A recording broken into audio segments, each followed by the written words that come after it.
They say the airport is where humanity is stripped bare. You're just a name on a list, a body in a seat. But what happens when the people in charge decide you're not even that? This isn't a story about a missed flight. It's about a man, a passport, and a prejudice so deep it would cost two people their entire lives. You are about to hear how a routine boarding call at JFK descended into a humiliating spectacle, and how a gate agent's cruel laughter turned to ice-cold terror. Because the man they decided to make an example of was the one man they should have never, ever crossed.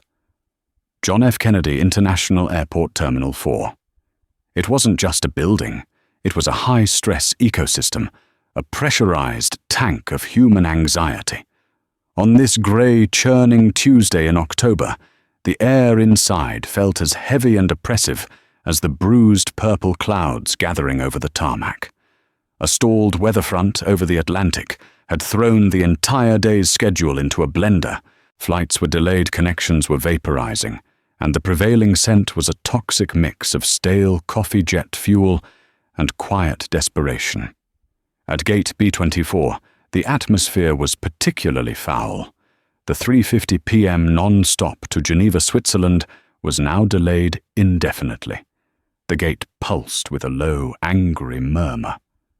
Behind the counter, Brenda Scanlon, a 22-year veteran of Global American Airlines, reigned over her tiny, miserable kingdom. Brenda was a woman who looked like she'd been sucking on a lemon since 1998. Her blonde-streaked hair was pulled back in a ponytail so tight it seemed to be the source of her perpetual scowl. Life, in Brenda's opinion, had comprehensively cheated her. She had been passed over for supervisor 3 times, and she blamed diversity quotas and new hires with no respect. Her power was limited to this desk, this computer, and this microphone, and she wielded it like a cudgel. Beside her sat Gary Mullen, her new protégé. Gary was young, pale, and possessed a weak, impressionable chin. He viewed Brenda's cynicism not as bitterness, but as experience. He was eager to please, quick to laugh at her sour jokes, and even quicker to adopt her prejudices. "Look at this one," Brenda muttered, tilting her head toward a man in the waiting area. "Pacing like a caged animal. Sir, your walking isn't going to make the plane magically appear." Gary snickered. "Right. And the guy in the track suit in 3A thinks he's flying to the gym." Their gaze, like a pair of judgmental searchlights, scanned the crowd, cataloguing and dismissing.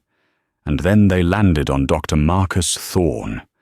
Marcus was sitting against a pillar, away from the main cluster of stressed-out passengers. He was trying to be invisible. He wore a simple charcoal grey hoodie, a pair of worn denim jeans and comfortable sneakers. A pair of high-end noise-cancelling headphones rested on his lap next to a battered leather messenger bag. He was a tall man, lean and athletic, and he was black. To Brenda and Gary, the combination of his casual attire and his race instantly relegated him to a specific category: trouble. Or at the very least, not important. He wasn't pacing. He was perfectly still, reading a dense report from a folder. His face was a mask of concentration, but behind his eyes was a profound, bone-deep weariness. He had been in back-to-back meetings in D.C. for 72 hours, had slept maybe 6 of them, and this flight was the only thing standing between him and a crisis that threatened to boil over in Central Africa. He was not a tourist. He was not flying to the gym. He was, though no one here could know it, one of the most critical diplomatic assets in the United States government. "Guarantee you he's in economy," Brenda whispered, loud enough for Gary to hear clearly. "Probably a middle seat. Look at him with that fancy folder like he's somebody. Probably an intern trying to look impressive." "Totally," Gary agreed, puffing up his chest. "Probably going to ask for a free upgrade because his bag doesn't fit." Marcus heard none of it. He was reading a cable from the U.S. Embassy in Kinshasa. People were dying. This delay wasn't just an inconvenience, it was a liability. He closed his eyes for a brief second, took a deep breath and centered himself. He'd faced down warlords. He could handle a delayed flight. Finally, a mechanical ding echoed, and a new message flickered on the screen. Now boarding. GAA 112 to Geneva. A collective sigh of relief swept the gate. The new departure time was 4:30 p.m. We will now begin boarding with our first-class passengers, our uniformed military members, and any families traveling with small children. Brenda announced, her voice scraping over the intercom with zero warmth. Marcus Thorne stood up. He stretched his back, popping quietly. He slid the report into his messenger bag, slung it over his shoulder, and picked up his simple black rollerboard. He zipped up his hoodie and joined the small disorganized line forming at the boarding lane. Brenda watched him approach. Her eyes narrowed to slits. She saw the hoodie, the jeans, and the man's unhurried, almost relaxed gait, and she read it all as arrogance. "Here we go," she muttered to Gary. "First in line for the free upgrade. Watch this." Marcus arrived at the desk. Gary puffed up on Brenda's borrowed authority, put a hand up. "Sir, we haven't called general boarding yet. This is just for first class." Marcus looked at him, his expression neutral. "I am in first class." He handed Gary his boarding pass and his passport. Gary looked at the boarding pass. Thorne Marcus, seat 1Y. His smugness faltered for a half-second before Brenda leaned over, snatching the documents from his hand. "I'll handle this, Gary," she said. She scanned the boarding pass. Beep. It was valid. Seat 1A. She couldn't hide the flicker of annoyance. How did this guy get 1A? Then she looked at the passport. It wasn't the standard blue tourist passport. It wasn't the reddish-brown official passport. It was black. On the front, in gold lettering, it read, "Diplomatic Passport, United States of America." Brenda Scanlon stared at it. She had seen one or two in her career, but they were rare, and they were never in her experience, held by men in hoodies. She looked up at Marcus. Her face, which had been set in a default sneer, now twisted into something far uglier, open pronounced disbelief. "A diplomatic passport," she said, her voice dripping with sarcasm. She held it up between two fingers, as if it were a dirty napkin. Gary peered over her shoulder. "Wow. Where'd you buy that, Sir Canal Street?" Marcus did not smile. "It was issued by the Department of State. It is legal and valid, as is my boarding pass. May I please board?" Brenda let out a short, sharp laugh. It sounded like a braking bicycle. "Oh, a diplomat, really? And what are you diplomat about running errands for the local congressman?" The line behind Marcus was growing. A businessman in a tailored suit sighed impatiently. A mother tried to quiet a fussy child. "Ma'am," Marcus said, his voice dropping into a low, steady register. "I don't have time for this. My travel is official business. Please scan my pass so I can board." His calmness, his refusal to be baited, was gasoline on her fire. To her, it was proof of his insolence. "No," she said, slapping the passport down on the counter. "I'm not letting you anywhere. This document is questionable. The photo barely looks like you." "It was taken 2 years ago. It's me," Marcus said. "That's what they all say."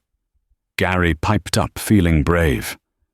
"We get fake IDs all the time, buddy, and this one is way too flashy. Diplomatic. Give me a break." "It's a federal document," Marcus said, his patience finally starting to fray. The edges of his voice grew cold. "You are not qualified to determine its validity. Scan the pass." "Excuse me." Brenda snapped her voice, rising to a screech. "Are you threatening me? I am the lead agent for this gate, and I determine who boards this aircraft. And right now you are not boarding. This ID is suspect, and your attitude is hostile." "Hostile," Marcus said, finally, looking her dead in the eye. The weariness was gone, replaced by a focused, diamond-hard intensity that made Gary take an involuntary step back. "Ma'am, you have mocked my profession. You have accused me of fraud, and you are illegally detaining me. I am not being hostile. I am being delayed." "That's it!" Brenda shouted. "Security, I need security at gate B24. We have a passenger with a fraudulent document refusing to cooperate." The entire gate area went silent. Every passenger stopped. Phones which had been idly scrolling were now held up, their small red lights blinking. They were recording. Brenda felt a rush of adrenaline. This was it. This was her power. She was protecting the integrity of the flight. "You're in real trouble now, Mr. Diplomat." She spat her face, flushed with ugly victory. Marcus Thorne didn't move. He didn't reach for his passport. He didn't protest. He simply crossed his arms, looked past her at the jet bridge, and said, with a chilling lack of emotion, "You are making a catastrophic mistake." The silence at gate B24 was thick and toxic. Brenda's cry for security had echoed like a gunshot, and now all eyes were on the standoff. Marcus stood impassive and statuesque, a rock against which Brenda's manufactured outrage was crashing. The passengers filming were no longer subtle. They held their phones high, creating a digital firing squad. "What's the hold-up?" someone shouted from the back. "The guy in the hoodie has a fake ID," another passenger whispered loudly to his neighbor. Brenda felt the eyes of the crowd. She was the star of this show. She held the black passport up again this time for the crowd to see, as if it were evidence in a trial. "Sir, you are holding up the entire boarding process for this flight to Geneva," she announced, using her customer service voice, which was somehow more insulting than her screech. "We take national security very seriously at Global American." "Then you should know," Marcus replied, his voice still unnerving example of this. His insistence on this official story was infuriating her. "Gary called David," Brenda commanded, not taking her eyes off Marcus. "Get the duty supervisor down here and tell him port authority might be needed." Gary, fumbling, picked up the desk phone. David. Yeah, it's Gary. At B24. Brenda has a situation. A passenger. Possible fraudulent passport. Yeah, a diplomatic one. He's being belligerent." Marcus let out a short, incredulous breath. "Belligerent? I haven't moved a muscle." "See, he's arguing, he's threatening me," Brenda said to the passengers nearest the desk. "You all see this, right? He's being aggressive." A few people nodded easily, swayed. Most just looked uncomfortable, wanting to get on the plane. "Ma'am, I am a U.S. citizen. You are holding my passport. You have accused me of a federal crime, and you are lying about my behavior to your colleagues." Marcus stated, itemizing her offenses with surgical precision. "I am asking you one last time. Call your supervisor or scan my boarding pass. But this performance is over." "Performance?" Brenda shrieked. "You're the one performing, coming in here dressed like you're going to a skate park, flashing a fake passport that must have cost you a fortune. You think you're better than everyone. You think you can just waltz onto this plane." This was the heart of it. It wasn't the passport. It was the hoodie. It was the man in 1A. It was the fact that he was calm. It was the fact that he was black. It was, to Brenda, a world turned upside down, a world where a man who looked like him could hold a document of that importance. Her small, bitter mind couldn't compute it. It rejected the possibility. It had to be fraud. A few minutes later, David Chen, the shift supervisor, arrived. He was a man perpetually in a hurry. His tie loosened his eyes, darting around as if putting out a dozen invisible fires. "Brenda, what is going on?" he said, breathing hard. We are already on a 30-minute delay. We can't hold this flight." "This man," Brenda said, pointing a sharp, red-nailed finger at Marcus, "is presenting this." She slid the black passport over to David. "He claims it's diplomatic. It looks fake as hell, and he's been threatening me and Gary." David Chen picked up the passport. He at least had the training to recognize it. He knew what a diplomatic passport was, but he also trusted Brenda, his 22-year veteran. And he too looked at Marcus Thorne at the hoodie, the jeans, the impassive face, and felt a seed of doubt. The whole picture felt wrong to him. "Sir," David said, his voice more professional, but still firm, "I'm going to need to see another form of identification to verify this." "That is my identification," Marcus said. "It is the only one I am required to show for international travel. It is a valid, federally issued document. Inside you will find my visa for Switzerland. I have a meeting at the UN Palace of Nations in—" he checked his watch. "Less than 12 hours. I am representing the United States government. If you would like to verify it, you can use your system to check the document number. But you must do it now." The authority in his voice gave David pause. It was the voice of a man who was not used to being questioned, but Brenda was not about to lose her audience. "See, he's ordering you around now, David. Do it now." "Who does he think he is? He's probably not even in the system. It's a bluff." David sighed, caught between his belligerent employee and this strange, immovable passenger. He turned to his terminal. "Okay, sir, what's the—" He stopped. His eyes had drifted past Marcus, towards the entrance of the gate area. His mouth fell open. Gary, noticing David's expression, turned. His pasty face went white. Brenda, still high on her own power, didn't notice. "Go on, David, ask him. Ask him for his—" "Brenda, shut up!" David whispered, a new frantic terror in his voice. Two men were approaching. They were not airport security. They were not Port Authority police. They were, in a word, clean. They wore dark, perfectly tailored suits over crisp white shirts with simple dark ties. They wore no visible weapons, yet they radiated a palpable aura of command. They didn't walk. They moved with an unnerving, fluid economy of motion.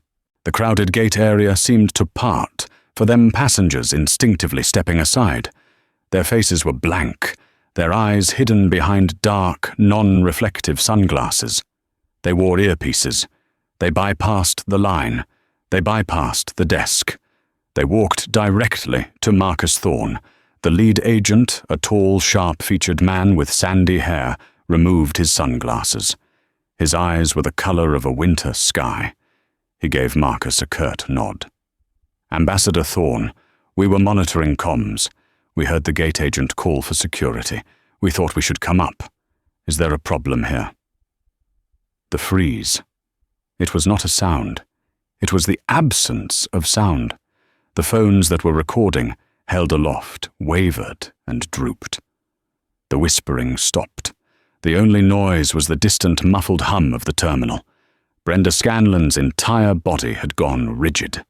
Her face, which had been flushed and red, was now a waxy, sickly grey. Her jaw was slack. Gary Mullen looked like he was about to vomit. He was physically shrinking, trying to press himself into the counter behind him. David Chen's hands were shaking. He stared at the two men, then at Marcus, then at the black passport on his desk, as if it were a bomb. Ambassador Thorne. The word echoed in the dead silence of the gate. Brenda's mind simply could not process the two words together. Ambassador. This man. The man in the hoodie. The second agent, broader and darker-haired, turned his head slowly. His gaze, even through his glasses, felt like it was pinning Brenda to the wall. He did not look at Marcus. He looked only at the staff. "You," the lead agent said, his voice flat, devoid of any emotion. He was looking at Brenda. "Are you the lead agent?" Brenda tried to speak. A small squeaking sound came out. Yes. I am Special Agent Kalen Diplomatic Security Service. This is Special Agent Russo. Agent Russo stepped forward to the desk. He looked at the passport. He looked at Brenda. He looked at Gary. He looked at David. Who? Agent Russo asked, his voice, a low rumble, called this passenger belligerent. Gary Mullen made a small sound, like a dying animal. Agent Kalen looked at Marcus. Sir, are you all right? Marcus, for the first time, let his shoulders drop. The mask of intensity fell away, replaced by that profound weariness. I'm fine, Kalen. I'm just tired, and I really need to get on this plane. We understand, sir, Kalen said. He then turned his full attention to the 3 airline employees. His face was granite. I need your names, all 3 of you. Now. David Chen stammered. David Chen. I'm the supervisor. Look, there was just a misunderstanding. Your name, Kalen repeated, ignoring him and pointing at Brenda. Brenda. Scanlon. Her voice was a terrified whisper. Gary Mullen. Gary whimpered, his eyes wide. Agent Kalen nodded slowly. Scanlon. Mullen. Chen. Got it. He turned back to David Chen. Mr. Chen, you have 2 minutes to get Ambassador Thorne boarded onto this aircraft, or I will be forced to make a call to your corporate headquarters and the FAA informing them that Global American Airlines is actively and knowingly interfering with a mission of state. David Chen lunged for the scanner. Yes, of course. Right away, Ambassador. My deepest apologies. Agent Russo, meanwhile, had not moved. He was still staring at Brenda. He slowly reached into his own jacket, pulled out a small leather-bound wallet, and flipped it open. He held it up to Brenda's frozen face. This, he said quietly, is my identification. The next time you see a federal credential, I suggest you honor it. Because the next person you do this to might not be as patient as the ambassador. He then looked at the black passport on the counter. With 2 fingers, he delicately picked it up, as if it were a sacred object, and handed it back to Marcus. Your passport, Mr. Ambassador. Thank you, Agent Russo, Marcus said. He pocketed it, picked up his bag, and handed his boarding pass to the trembling, white-faced David Chen, who scanned it. Beep. Welcome aboard, Mr. Thorne. David chirped, his voice cracking. Please enjoy your flight. Marcus nodded once. He walked past Brenda, who was still frozen, her entire world shattered. He didn't look at her. He didn't say a word. He just walked down the jet bridge. Agents Kalen and Russo didn't follow him immediately. They stood at the gate like 2 statues watching him go. Only when Marcus was safely on the plane did they turn around. Agent Kalen looked at the 3 employees. You can expect a formal inquiry from the State Department and from your own company. We will be sending them all relevant details, including the eyewitness videos. He gestured to the crowd, where a dozen phones were still silently recording the entire encounter. Then the 2 agents turned and walked away, disappearing into the terminal crowd as quickly as they had arrived. For a full 30 seconds, Gate B-24 was a tomb. Then David Chen, in a panic, grabbed the microphone. We are now resuming boarding. All passengers all rose. Please just board. It was a stampede. But as the passengers shuffled past, no one looked at Brenda or Gary. They were treated like lepers, like ghosts. Brenda Scanlon sank onto her stool. Her hands were on the counter, but she couldn't feel them. She stared blankly at the computer screen. She had just publicly humiliated a man. She had just falsely accused a U.S. ambassador. She had just been dressed down by the Diplomatic Security Service. And it had all been filmed.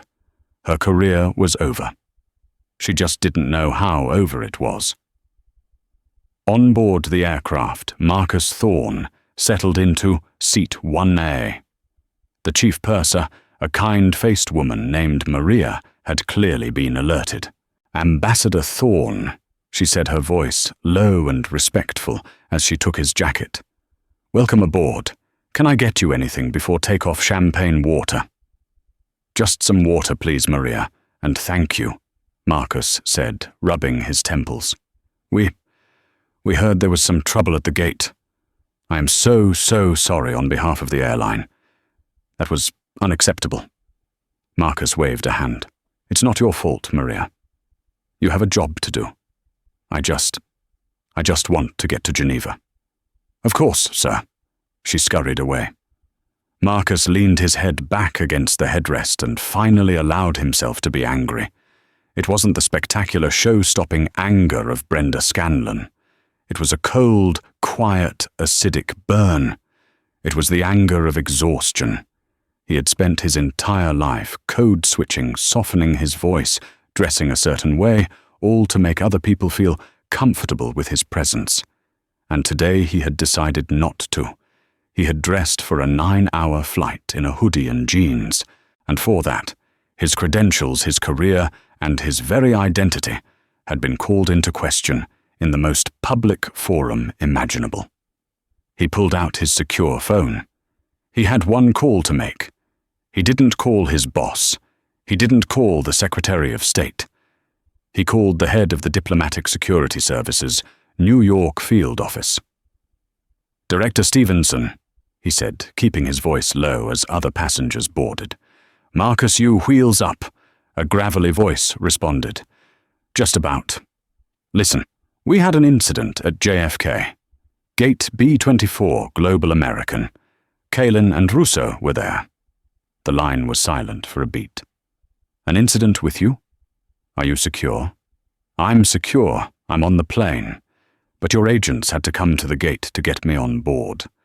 The gate agents, Brenda Scanlon and Gary Mullen, refused to accept my diplomatic passport, accused me of fraud in front of about 100 people, called security, publicly detained me.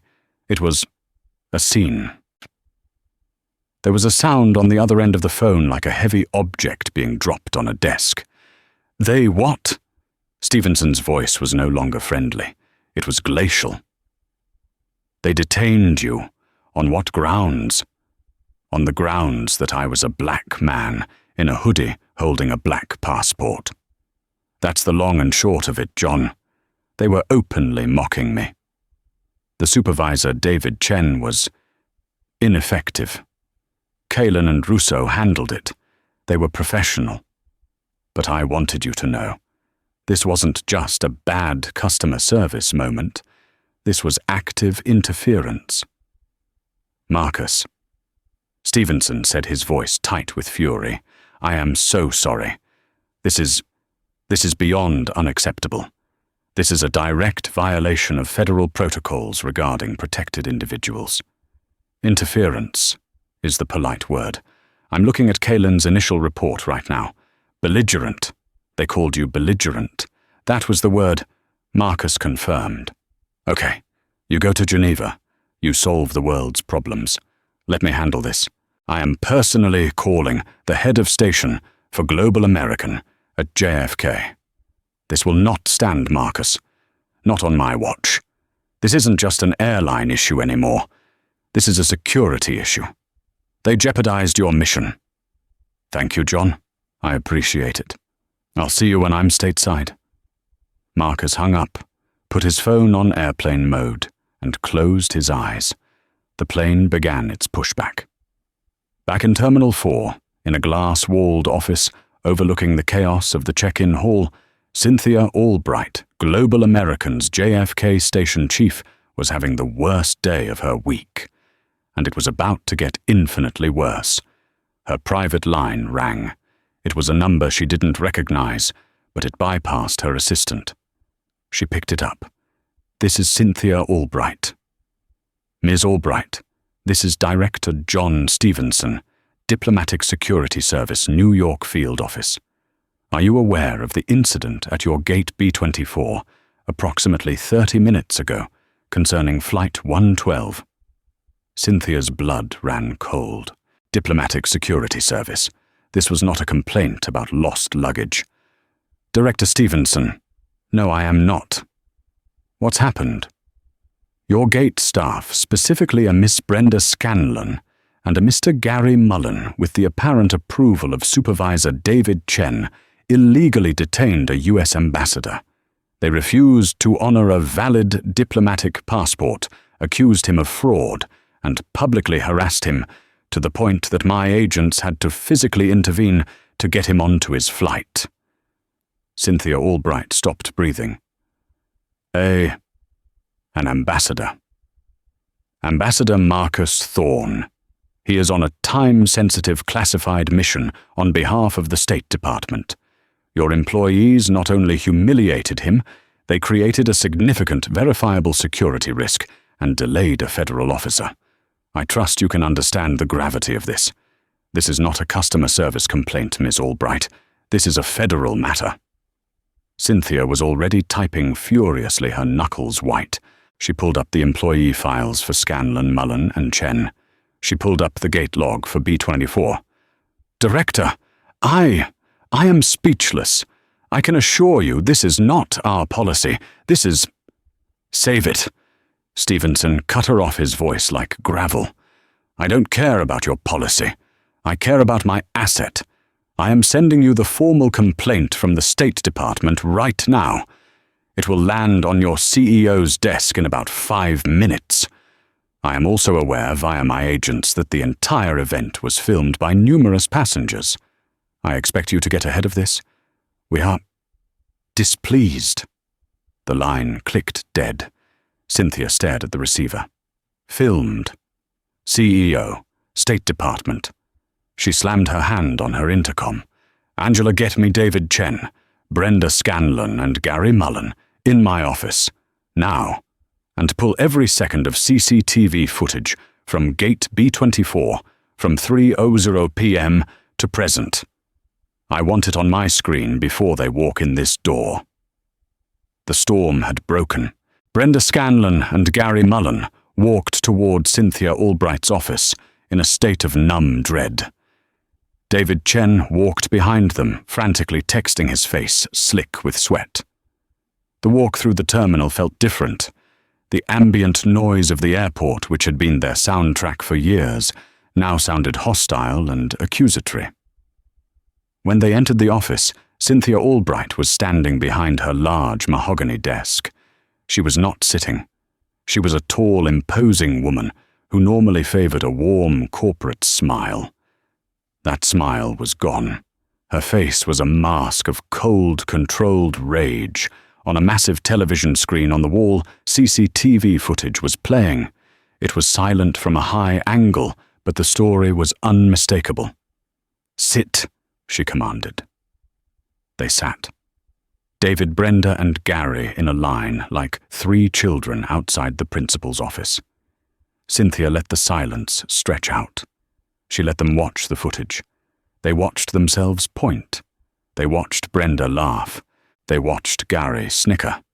They watched Marcus stand unmoving. They watched David arrive and dither. And then they watched the 2 agents, Kalin and Russo, arrive like avenging angels. They watched themselves freeze. The video loop ended and started again.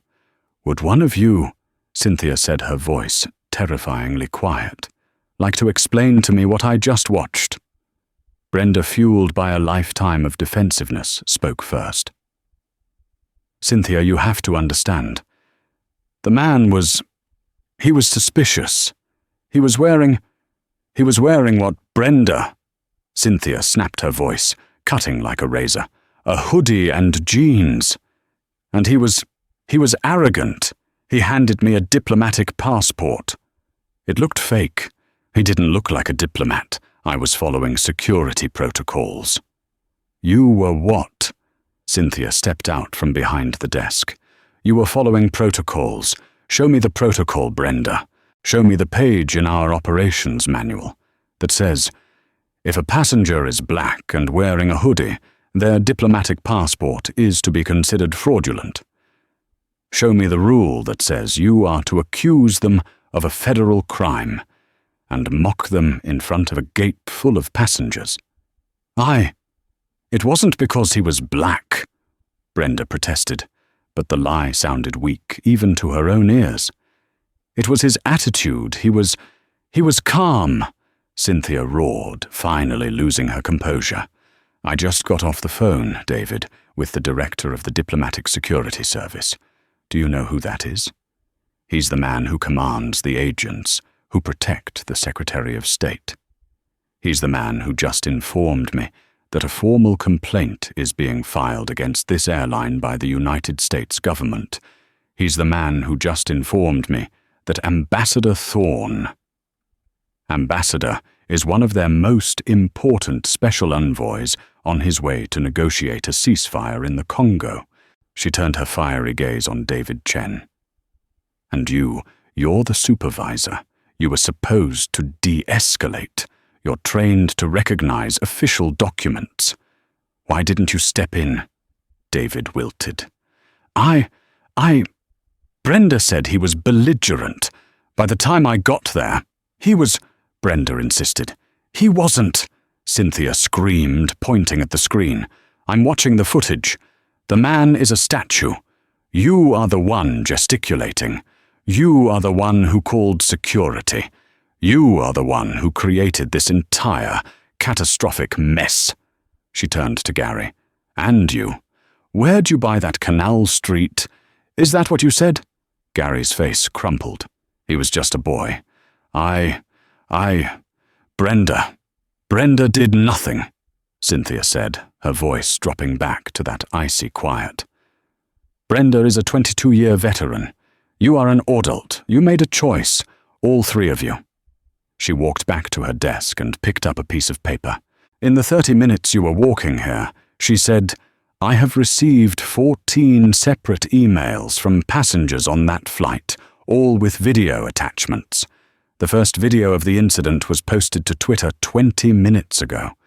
It already has 50,000 views. The hashtag is Yours Global American Gate. Brenda let out a small gasp. Video. You three, Cynthia continued, did not just inconvenience a passenger. You did not just embarrass this company. You humiliated a U.S. ambassador. You potentially jeopardized a matter of national security. And you have exposed this airline to a level of legal and financial liability that I cannot even begin to calculate. The DSS, the FAA, the State Department, and in about an hour, every major news network in the world. She looked at each of them in turn. David, you are suspended effective immediately. Hand me your badge. We will conduct a full investigation to determine if your employment can be salvaged. Get out. David, looking utterly broken, unclipped his cedar badge and slid it onto the desk. He stood up and walked out without a word. Now it was just Brenda and Gary. Cynthia, please. Brenda begged, the fight finally gone, replaced by a desperate, whining terror. 22 years. I made a mistake. A judgment call. A judgment call, Cynthia repeated. You judged. That's the only true thing you've said. You took one look at a man and you judged him. And you were wrong. Catastrophically wrong. I can apologize, Brenda stammered. Apologize. Cynthia laughed, a cold, bitter sound. You can't apologize to me. You think this is about me. You think an apology will stop the U.S. government. You think it will stop the video that is, as we speak, being mirrored on YouTube, on Instagram, on TikTok. You're not just an employee. Brenda, you're a liability. She turned to Gary. Gary, you've been with us for 8 months. You had a chance to be professional. You chose to be a sycophant. You chose to engage in racist-based harassment. Your employment with Global American Airlines is terminated. Effective immediately. Hand me your badge. Gary burst into tears. No, please, I didn't mean it. I was just... You were just What joking hand? Me, your badge. Sobbing, Gary Mullen unclipped his badge and put it on the desk. Now get out of my office. A security guard will escort you from the terminal. Gary stumbled out, crying. Now only Brenda was left. She was trembling, but a core of her original bitter anger remained. So that's it. 22 years, and I'm thrown away because of one man in a hoodie. Cynthia Albright sat down. She looked at Brenda not with anger anymore, but with a kind of weary, profound contempt. No, Brenda, you're not being thrown away because of him. You're being thrown away because of you. You did this. You were a bully. You were a bigot. And today, you were stupid enough to do it to the wrong person in front of 100 cameras. Cynthia picked up the phone. Angela, send security to my office to escort Ms. Scanlon from the property. Her employment is terminated. You can't, Brenda shrieked, standing up. I have a union. Your union? Cynthia said, will be shown the same footage I just watched. They will be given the same complaint from the State Department. They will not touch this. You are fired, Brenda. For cause. Gross misconduct. Endangering passengers. Violating federal non-discrimination law. Take your pick. Brenda stared at her, her face a mask of disbelief and hate. My badge, Cynthia said, holding out her hand. With a shaking, venomous motion, Brenda Scanlon ripped the badge off her lanyard and threw it on the desk. You'll regret this, Brenda spat. No, Cynthia replied as 2 large security guards entered the office. You will. By the time Ambassador Marcus Thorne's flight was over the coast of Newfoundland, the story was no longer a story. It was a fire.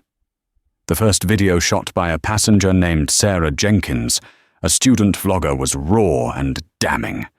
It started just as Brenda was holding up the passport. Video transcript partial. Brenda voice dripping sarcasm. A diplomatic passport.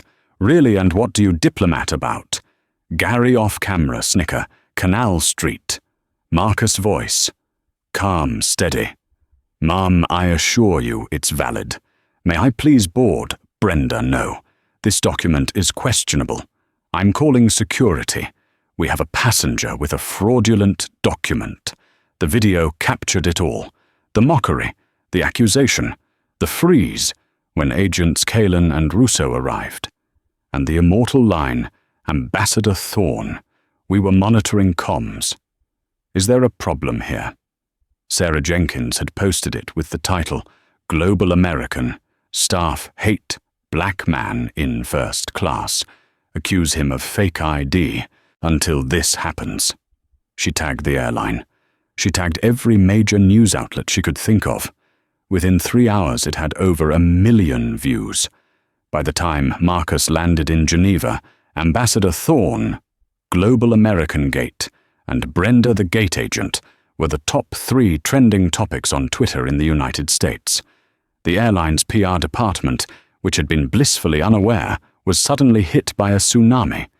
Their social media channels were a dumpster fire. A Global American, your staff at JFK are racist pigs. Fire Brenda Scanlon. I am 1,000,000 miler with you. After seeing how your staff treated Ambassador Thorne, never again. Booking my next flight on your competitor. State Dept, please see this. Is this how we treat our diplomats? Disgusting behavior from a Global American. The statement from the State Department was swift and brutal. It was released by the main spokesperson and was not the usual diplomatic fluff. We are aware of the incident at JFK involving Ambassador Marcus Thorne. Ambassador Thorne is a dedicated public servant on critical diplomatic business. The treatment he received was unacceptable and deeply disturbing. We are in contact with Global American Airlines at the highest levels to ensure this matter is addressed with the gravity it deserves. The Diplomatic Security Service has opened a formal inquiry into the interference with a federal officer. This was a hydrogen bomb. Interference with a federal officer? Formal inquiry. Global American's CEO, Robert Harrison, had to be pulled out of a shareholders' meeting. He saw the video. He read the State Department's release. He read the internal report from Cynthia Albright. He immediately called a code-red press conference. That evening, a haggard-looking Robert Harrison stood at a podium. "Good evening. This afternoon an event occurred at our JFK terminal that is shocking, inexcusable, and represents a complete and total failure to uphold our company's values. The employees involved, specifically Miss Brenda Scanlon and Mr. Gary Mullen, have been terminated. Their actions were appalling, and they were their own. They were not trained to behave this way. They were not instructed to profile our customers. Their behavior was rooted in a personal prejudice that has no place at Global American or anywhere in our society. Mr. David Chen, the supervisor, who failed to intervene, has also been suspended, pending a full review." He continued, "We have reached out to Ambassador Thorne to offer our most profound and humble apology. We have also offered to make a significant donation to a charity of his choice. To our customers and to the ambassador, we are deeply, deeply sorry. We will do better." It was a full-throated surrender. But for Brenda Scanlon and Gary Mullen, the karma was just getting started. Their termination was only the beginning. Brenda Scanlon went home to her small, tidy apartment in Queens. She was still in a state of shock, vibrating with rage and self-pity. "They can't do this to me," she muttered to her cat. 22 years. The union will fix this." She called her union rep. "Brenda." The rep, a weary man named Frank, said after a long pause, I saw the video. Everyone's seen the video." "It's out of context," Brenda shrieked. "He was belligerent. He was suspicious." "Brenda." Frank said, his voice flat. "The video shows you accusing him of fraud. It shows you calling security on him while he is standing still. And then it shows the diplomatic security service arriving and confirming he is exactly who he said he was. And the State Department has issued a release, a federal release.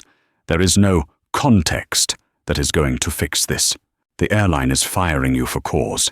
They've already sent us the file. There's nothing we can do. You threatened the airline with a federal lawsuit and a security incident. You're radioactive, Brenda. But 22 years, my pension. You're fired for cause, gross misconduct. That's likely forfeit, Brenda. You need to talk to a lawyer, not me. Don't call this line again." The line clicked dead. Pension, forfeit. The rage was suddenly replaced by a cold, hollowing dread. She turned on the TV. Her own face stared back at her. A news anchor was saying her name. Brenda Scanlon, the gate agent at the center of the controversy. They showed the video again. They showed her CEO firing her. She was not just unemployed. She was infamous. She went online thinking to defend herself. She went to Twitter. Her name was everywhere. She was a meme. There were pictures of her frozen, shocked face with captions like, "When you profile the one guy you shouldn't have," the face of, "I just lost my job." She tried to post. He was suspicious, he was... The replies were instantaneous and brutal. "Shut up, Brenda." "Hi, Brenda, enjoy the unemployment line, you racist. You didn't just lose your job. You publicly harassed a man for his race. You deserve this." She deleted her account.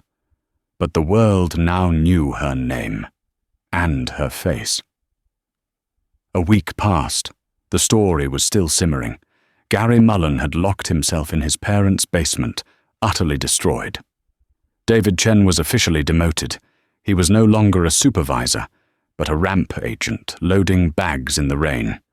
A public and humiliating fall. Brenda, however, was about to receive the final killing blow. A certified letter arrived. It was not from the airline. It was from the Port Authority of New York and New Jersey, the body that governs the airports.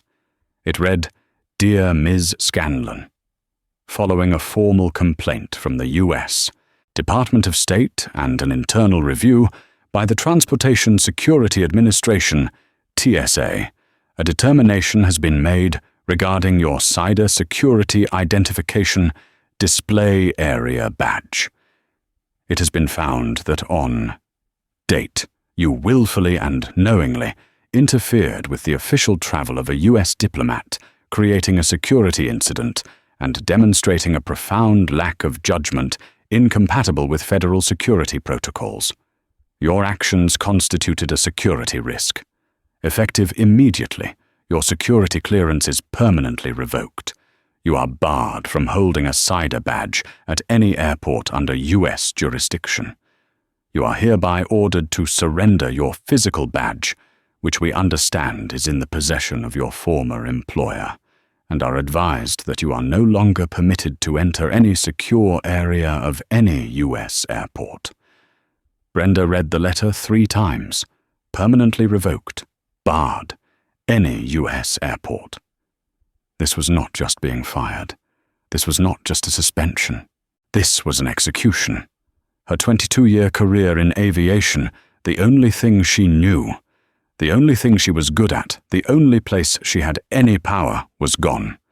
She couldn't even get a job sweeping the floors at LaGuardia. She was blacklisted, federally. The hard karma had landed. It wasn't just public shame. It was the complete and total annihilation of her professional life brought on by her own hand. Brenda Scanlon's life fell apart. She tried to get a job at a local department store as a shift manager. The hiring manager, a young woman named Keisha, looked at her resume. Brenda Scanlon. Scanlon. Why do I know that name? Brenda tried to smile. I've been in customer service for over 20 years. Keisha's eyes widened. She pulled out her phone. She typed in the name. She looked up from her phone, her expression one of utter disgust. "Oh my God," Keisha said. "You're her. You're the airport lady." "That video was out of context," Brenda said, her voice high and desperate. "He was—" "Get out," Keisha said. "Get out of my store. Now." This happened 3 more times. Her name and face were too well known. She was a pariah. The digital footprint of her prejudice was permanent. She was forced to sell her apartment and move in with her sister in a different state, weighed down by legal bills from a failed, wrongful termination lawsuit she had tried to file. She was a ghost, a cautionary tale. For Gary Mullen, the consequence was different, but just as profound. His "I was just following orders" defense held no water. His viral infamy meant his applications for other jobs went unanswered. He ended up working in the stockroom of a warehouse, far from the public eye, his dreams of travel and authority crushed. He'd tied his anchor to a sinking ship, and now he was at the bottom of the ocean. Cynthia Albright, the station chief, was promoted. Her decisive, no-nonsense handling of the crisis, her immediate cooperation with the State Department, and her public firing of the racist employees were seen as a masterclass in crisis management. She had saved the airline's federal contracts, and in the long run its reputation. And Ambassador Marcus Thorne. He spent 10 days in Geneva. His negotiations were a success. He secured a fragile but vital ceasefire. He got medical aid convoys into a war-torn region. He saved, by conservative estimates, thousands of lives. The work he was doing while Brenda Scanlon was mocking his hoodie was work that shaped the world. When he flew back, he landed not at JFK, but at Dulles Airport in Washington, D.C. As he deplaned, Agent Kalin was there to meet him. "Welcome home, Mr. Ambassador," Kalin said, taking his bag. "Good work in Geneva. We read the cables." "Thank you, Kalin. It was productive," Marcus said, rubbing his eyes. As they walked through the terminal, they passed a Global American gate. The new agents, a young man and woman, saw him, recognized him from the news, and visibly stiffened. "Mr. Ambassador," the young man said, his voice respectful. "Have a wonderful day, sir." Marcus just nodded politely and kept walking. A month later, Marcus was in his office at the State Department overlooking the National Mall. His desk was piled with reports. He was preparing for a trip to Asia. His assistant buzzed. "Sir, there's a Ms. Sarah Jenkins here to see you, the vlogger." Marcus frowned. "Send her in." The young woman who had filmed the video, Sarah Jenkins, walked in. She was nervous. "Mr. Ambassador, Dr. Thorne, sir, I'm so sorry to bother you. I know you're busy. But well, that video I posted, it changed my life. My YouTube channel, it exploded. I'm a real journalist now, I guess. I'm covering the Hill, Ms. Jenkins," Marcus said, gesturing for her to sit. "You had every right to film that. You documented an event." "I know, sir. But that's not why I'm here. The ad revenue from that video was insane. It was over $50,000, and it felt wrong. It felt like I was profiting from your humiliation. I tried to give it to the airline to have them give it to you, but they said you'd refused all their compensation." Marcus nodded.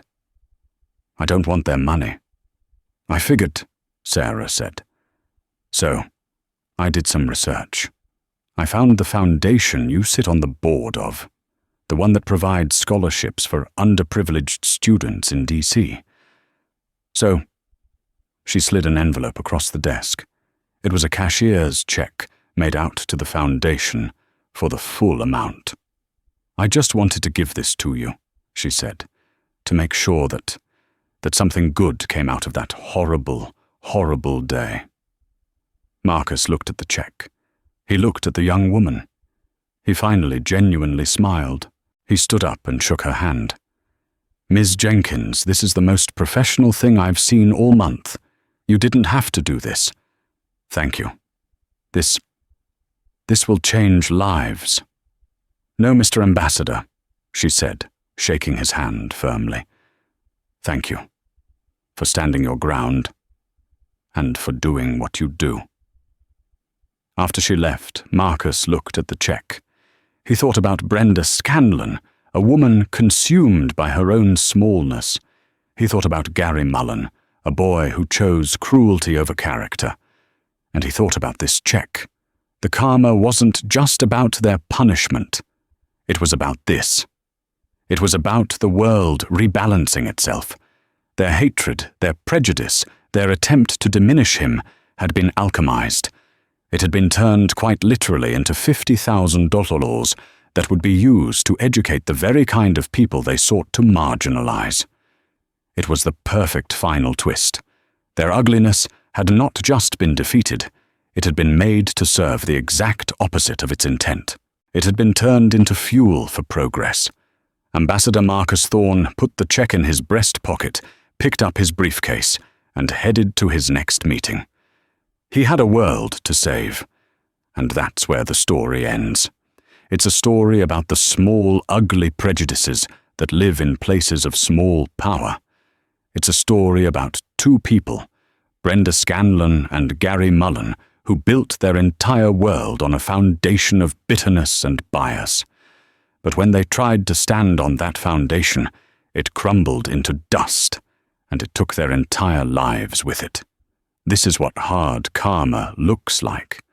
It isn't just getting fired, it's being permanently blacklisted from your own life. It's having your name become a global punchline. It's having your hatred turned into a $50,000 scholarship for the people you despise. What do you think was this karma deserved? Was it too harsh, or was it the only possible outcome for that level of arrogance? Let me know your thoughts in the comments below. If this story resonated with you, and you want to hear more true stories of karma drama and real-life consequences, do me a huge favor. Hit that like button, share this video with someone who needs to see it, and most importantly, click subscribe and ring that notification bell. We have new stories every week, and you don't want to miss what happens next. Thank you for listening.